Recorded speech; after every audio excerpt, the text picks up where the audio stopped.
In today's video, let's talk about the way that you fix camera being used by another app on Windows 11.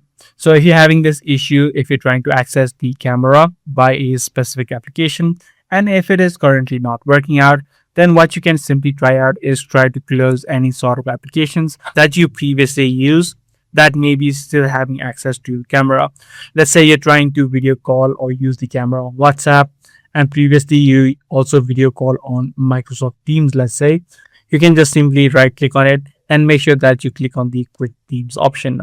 By doing this first step alone, you should be able to fix this issue. But however, if the issue still persists, the second thing that you can try out is click on the search bar on the bottom and then search for turn off camera access for all applications. This way you'll be taken to this exact section where you can now turn on and turn off camera for all of the applications that are installed on your device.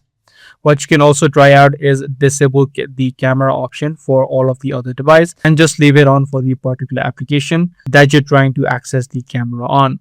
So by following these few steps, you should be able to fix this issue. I do hope this guide video was helpful to you. If it was, be sure to subscribe. That's going to be all for today. I'm going to see you in the next one.